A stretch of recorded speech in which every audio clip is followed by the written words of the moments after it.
골로새는 소아시아의 그 부르기아와 위치한 도시인데 북쪽에는 히에라폴리스라고 하는 또 라오디게아를 둔 인구가 많고 번화한 큰 도시였다고 합니다. 이곳의 주민은 주로 부르기아 토착민이고요. 이들은 헬라인이었습니다. 그런데 기원전 2세기경에 안티오코스 3세가 2,000명이나 되는 유대인들을 바벨론과 메소포타미아로부터 이곳으로 이주를 시켰습니다. 그래서 이 도시가 바울 당시에는 여러 문화와 종교가 다른 민족이 함께 사는 도시가 된 거예요. 그걸 뭐라 그러면 우주적 도시다 그런 거예요. 한마디로 복잡하다 그런 얘기죠. 종교도 다르고 민족도 다른 사람들이 모여서 그냥 짬뽕으로 사는 그런 동네가 된 거예요. 특히 이곳에는 영지주의와 같은 혼합 종교가 발생하기 좋은 여건이었습니다. 근데 골로새는 히에라폴리스, 라오디에 같이 번영으로 막 가는 게 아니라 점점 시간이 지날수록 작은 도시로 전락을 했습니다. 그래서 바울이 편지를 쓸 당시에는 교회들 중에서 가장 미미한 교회가 골로새 교회가 되었어요. 근데 바울이 편지를 보냈지만 이 골로새 교회는요, 바울이 세운 교회가 아닙니다. 골로새 교회는 그곳 주민인 에바브라라는 평신도에서 세워진 교회입니다. 에바브라는 골로새 교회뿐만 아니라 라오디게아, 히에라폴리스에도 교회를 세웠다고 합니다. 그러니까 평신도인데 교회를 개척하는 은사가 있었던 것 같아요. 그는 일찍이 바울의 제자였고 바울이 에베소의 두란노 서원에서 가르칠 때 그 복음을 듣고 돌아가서 자기 지방에 교회를 세웠을 거라고 합니다. 근데 그렇게 교회를 세우니까 나중에 골로새 교회는 에바브라 외에 오네시모의 주인인 빌레몬과 그의 가족들 아키포라는 사람이 함께 했습니다. 그리고 이 교회 주된 신도들은 거의가 이방인들이었어요. 그래서 본서에는 구약에 대한 언급이나 암시가 거의 없고 이방인들의 현저한 악들이 소개되어 있습니다. 그리고 이방인과 유대인의 화해에 대한 내용도 없어요. 근데 바울이 감옥에서 이 골로새 교회 편지를 보내게 된 이유를 이렇게 봅니다. 바울이 로마 옥중에서 있는데 골로새 교회 일꾼이었던 에바브라가 방문을 한 거예요. 근데 그로부터 골로새 교회의 어려운 사정을 듣게 됩니다. 그래서 그 어려운 문제를 해결하기 위한 글을 골로새 교회에 보냈는데 그것이 골로새서예요. 에바브라가 바울에게 보고한 골로새 교회 문제는 무엇이었는가? 가장 큰 문제가 그 교회에 침투한 이단이었어요. 이단. 이 이단은요, 첫 번째 그리스도의 선제성을 부인합니다. 선제성은 뭐냐면 예수님이 이 땅에 태어나시기 전부터 미리 계셨던 분이시다라고 하는 걸 부인해요. 그러니까 신적인 계시보다 어떤 여러 가지 또 헬라 철학이 유행했기 때문에 오히려 교회 안에서 인간의 철학을 되게 강조한 거예요. 하나님의 말씀보다. 그러면서 동시에 유대교 여서들 할례나 랍비의 전통, 금식 규정, 안식일 준수, 절기 준수 이런 걸 또 강요합니다. 짬뽕이에요. 그리고 지고의 신이 물질 세계와 접촉함으로써 더럽혀지는 것을 막기 위해서 중재자를 세웠는데 이것을 영지주의에서 에온이라고 하는데 예수님을 이 에온이라고 합니다. 그러면서 이제 천사와 같은 그런 에온을 숭배하는 천사 숭배 사상까지 있어요. 그러면서 또 문제가 뭐냐, 우리 교회는 특별해 하면서 그 은밀함과 우월성을 또 강조하는, 하여튼 나쁜 거 다 갖고 있는 거예요. 작은데, 예? 작다고 여러분 무시하지 마십시오. 나쁜 거로 잔뜩 가질 수 있는 교회가 될 수 있어요. 그러니까 이런 이단 사상이 골로새 교회의 믿음을 흔들고 그리스도의 그 탁월함을 그냥 연하게 만드는, 희석시키는 일을 한 거예요. 그래서 결과적으로 예수 그리스도가 유일한 중보자가 아니고 천사들도 중보자에 포함을 시켜버리고요. 예수가 신이 되지 않고요. 에온에 불과하고 금욕적인 계율이나 유대교의 절기 준수를 구원의 족구로 삼는 것. 그럼 이런 내용이 퍼지면 어떻게 되겠습니까? 바울이 전한 그 복음을 완전 뒤집는 일이 되어버리는 거예요. 그래서 바울은 본서를 통해서 정당한 그리스도론, 예수는 이런 분이다라는 것을 대답하고자 합니다. 아마 이런 영역은 그 교회를 세운 에바브라가 감당하기에는 어려웠던 것 같아요. 바울이 그런 면에서 아주 체계적으로 예수는 이런 분이다라고 소개하고 있는 것입니다. 오늘 본문 1절과 2절 말씀입니다. 하나님의 뜻으로 말미암아 그리스도 예수의 사도된 바울과 형제 디모데는 골로새에 있는 성도들 곧 그리스도 안에서 신실한 형제에게 편지하노니 우리 아버지 하나님으로부터 은혜와 평강이 너에게 있을지어다. 바울은 먼저 자신의 사도성을 소개합니다. 골로새 교회 이단을 공격하려는 마당에 내가 사도야 라고 얘기하는 확신이 필요했던 것 같아요. 내가 부활하신 예수님을 만났고 그 예수님으로부터 직접 임명을 받은 사도야 라고 얘기합니다. 아마 바울이 그렇기 때문에 그리스도의 복음을 수호할 책임을 부여받을 사람이라는 것을 이미 골로새 교인들에게 강조하고 있는 것 같아요. 그리고 두 번째는 이 편지를 받는 너희들이 누구인지를 정리합니다. 원래 구약에서 성도라고 하는 것은 이스라엘 백성들에게만 해당이 됐었어요. 그들은 하나님의 계약 관계에 놓여 있었고 그래서 거룩한 백성이 되었습니다. 그래서 이스라엘 백성은 거룩한 백성이라 그래서 성도라고 했어요. 거룩할 성 해가지고. 근데 이제 신약시대 성도들은요, 이런 문자적인 이스라엘이 아니라 하나님과의 새 언약 관계에 놓여인 성도로서 명하고 있는 것입니다. 제가 앞으로 바울이 이야기할 너희들은 내가 너희들한테 이런 얘기하는데 너희는 누구냐면 예수 그리스도를 믿고 구원받은 그래서 하나님의 선택을 받은 백성이고 자녀됨을 믿어서 하나님으로부터 언약 관계에 있는 성도야 라고 얘기를 해주는 거예요. 그럼 우리가 이스라엘 백성을 생각할 때 하나님의 은혜로운 선택을 받은 백성으로만 생각을 하거든요. 그래서 때로는 이스라엘이 아닌 민족들은 이스라엘을 시기하기도 합니다. 지들이 무슨 하나님께서 선택을 받아 허철났어 막 이런 식으로. 또 어떤 데 유대인들이 우리는 선민이야 막 얘기하는 거 굉장히 꼴 보기 싫어요. 네. 실제 유대인들은 이방인들을 그렇게 여기기도 하는 사람들이 많습니다. 성지순례 가면 가끔 그런 유대인들을 봐요. 이방인들을 그냥 왜 사람이야 막 이런 눈빛으로 보는 게 있어요. 그리고 막 관광버스를 타고 차를 세우면 좌빼 막 이래요. 우리가 돼야 돼 이런 식으로. 막 싸워 막 관광 가이드 목사님이. 네. 그 정도로 그 유대인들의 그 어떤 그 자만심이 굉장히 못마땅할 때가 있어요.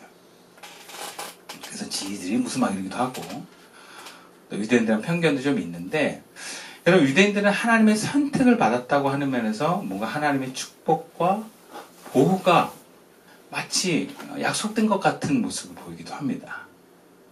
근데 유대인들에게는 이런 축복과 하나님의 보호만 있는 게 아니에요. 하나님의 말씀을 지켜야 될 책임도 있는 거예요. 근데 그 계명이요 생각보다 쉽지 않습니다. 유대 율법을 지키기에 생각보다 어렵습니다. 안식일날 아무것도 하면 안 돼요. 그럼 이게 얼마나 힘든지 아세요? 심지어 그게 국가적으로 지켜지고 있어요. 구약시대는 안식일날 일하면 죽여버렸어요. 얼마나 무섭습니까? 막 그 하나님이 무서운 거예요. 그거를 전 국민이 다 지켜요. 그리고 부조한 것을 막 하면 안 돼요. 삶의 제약이 너무 많아요. 못 먹는 것도 많아요. 네. 아마 돼지도 못 먹고요. 그 맛있는 거 많이 못 먹어요. 네. 고등어도 못 먹죠. 그죠? 등푸른 생선 이런 거 다 못 먹어요. 비늘 없는 거 못 먹어요. 그리고 뭐 독수리 이런 거 먹으면 안 되는데 뭐 우리도 안 먹긴 하지만 하여튼 못 먹는 거 되게 많아요. 그러니까 굉장히 지킬 게 많아요. 그러니까 성도다 거룩한 백성이라는 거는 좋은 것만 있는 게 아니에요. 굉장한 부담과 책임도 있습니다. 그러니까 신약시대 우리가 예수 믿어서 하나님의 백성이 되는데 우리를 성도다라고 부르는 것은 어떤 의미예요? 하나님의 보호와 축복이 있다. 동시에 책임도 있다라는 거예요. 하나님께 예배드릴 책임이 성도에게 있습니다. 그래서 우리가 예수 믿으면 항상 그 뒤에 따라다니는 게 뭐예요? 주일을 지키십시오. 주일마다 예배를 드리십시오. 이것이 내가 하나님의 선택을 받은 성도이면서 동시에 의무고 책임인 거예요. 그리고 더 나아가면 우리가 어떤 요구를 받습니까? 예배 잘 드리셔야 됩니다. 그런 거예요. 그냥 드리는 게 아니라 제대로 드려야 됩니다. 잘 드려야 됩니다. 그죠? 졸면 안 됩니다. 막 이런 얘기까지 막 나오는 거예요. 네. 윤서만 졸고 있는데 예배 때 안 주는 거 되게 힘들어요. 네, 저도 특히 목사가 설교가 졸리면 막 사람들이 막 고개 다 끄덕끄덕하고 있어요. 네. 네. 이게 다 졸려서 그런 거예요. 아멘 하고 막 있는데 장로님들도 아멘한테 다 졸고 있는 거예요. 그분들은 오랜 교회 생활을 통해서 잠을 자면서 설교를 듣는 그 훈련들이 다 되어 있어요. 이렇게 아멘 막 이렇게 다 자고 있는 거예요. 눈을 안 보면 다 자고 있는 거예요, 사실은. 그만큼 성도는 책임이 있다랍니다. 그러니까 지금 너희가 이방인인데 하나님의 성도가 됐어. 하나님 축복할 거야. 하나님이 너희들을 보호하실 거야. 근데 너희들 책임도 있어. 이걸 전제로 하는 거예요. 그런 의미에서 우리가 오늘날 우리가 예수를 믿어서 하나님의 백성이다. 하나님의 자녀가 되었다는 것은 우리 또한 하나님의 복과 도움을 받지만 책임 또한 주어진다는 것을 잊어서는 안 됩니다. 마치 우리가 결혼식을 하게 되면 혜택도 있지만 상대방에 대한 의무가 있는 것 같은 거예요. 물론 이런 의무가 싫어서 나 결혼 안 해 막 이런 어리석은 사람들이 있는데 우리가 사랑을 받고 또 사랑의 책임을 지면서 감당해 나가면서 인간은 성숙해지는 거예요. 그러면서 하나님을 알아가고 또 하나님을 깊이 만나게 되는 것입니다. 그래서 하나님과의 언약 관계에 있는 성도란 그런 거예요. 하나님으로부터 혜택도 있지만 그 말씀을 순종하여서 지켜가야 될 책임이 있는 사람들이다. 그런 측면에서 바울은 성도인 너희가 어떻게 하나님의 뜻을 바로 분별하면서 지켜나가야 할 것인지를 전하기 시작합니다. 이것은 오늘날 우리가 예수 믿으면 천국 간다라는 것이 끝나는 것이 아니고 우리도 예수 믿고 하나님의 백성이 되어서 언약의 관계에 있는 우리들이 어떻게 하나님의 백성으로 살아갈 것인가에 대한 진지한 고민이자 말씀입니다. 오늘 보면 3절부터 5절까지의 말씀 우리 잠 깨는 마음으로 함께 읽어보겠습니다. 잠 귀신이 들어왔나? 여기 다 조는 분위기가 많이 나가지고 제가 한번 이렇게 약간 이렇게 했어요. 함께 읽어볼까요? 시작.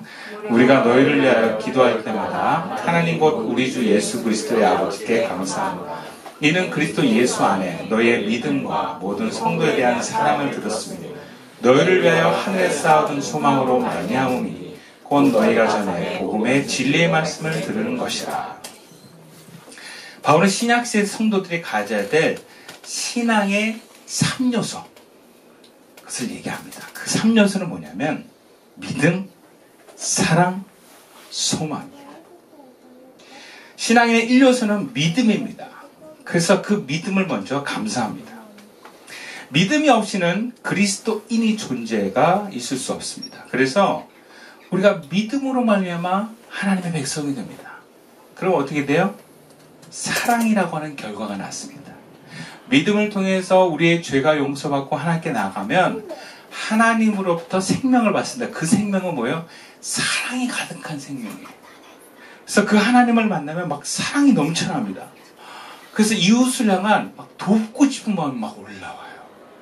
그래서 얘를 막 전도하고 싶은 마음이 막 올라와요. 그게 하나님을 만난 사람들의 특징이에요. 그래서 이웃을 사랑하는 데까지 그 사랑이 바로 신앙인의 2요소입니다. 믿음, 사랑이 완성되는 것입니다. 그리고 신앙의 제3요소는 소망입니다. 이 소망은요, 복음의 내용이면서 복음의 중요한 요소 가운데 하나입니다. 그래서 바울은 이 소망에 대해서만 따로 길게 얘기를 해요.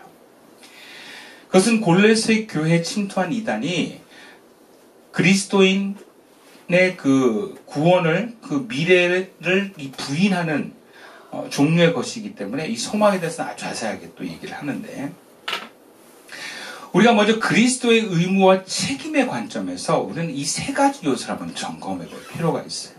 자, 나에게 믿음이 있는가? 여러분 믿음이 있으십니까? 여러분이 죄를 예수님이 다 담당하셔서 그 죄가 용서함 받고 하나님께 갈 수 있는 하나님의 백성이 된 것을 믿으십니까? 이게 믿음의 요소예요. 두 번째, 그 하나님께 나아감을 통해서 하나님을 만남을 통해서 그 하나님이 내 삶 가운데 경험을 통해서 사랑이 흐르고 있습니까? 그럼 특정한 누구를 사랑하는 것은 하나님의 사랑이 아닙니다. 나의 유익을 위해서 사랑하는 것도 사랑이 아닙니다. 내 가족만 사랑하는 것도 하나님의 사랑이 아닙니다. 하나님의 사랑은 이해관계를 넘어서 내가 만나는 사람들을 사랑하게 됩니다. 그럼 그렇게 흐르는 사랑이 여러분에게 있습니까? 그리고 지금 내 안에 하나님이 나에게 주신 소망이 있습니까? 바울은 마지막 28절에 소망은 예수 그리스도다라고 얘기를 해요. 그러니까 이 소망 되신 그 예수님이 내 안에 계신가라고 묻고 있는 거예요. 즉 예수님 자체가 소망이지만 그 예수님은 우리에게 그 예수님을 통해서 이루실 사역에 대한 소망을 넣는 것입니다. 하나님이 일하실 소망을 주시는 거예요.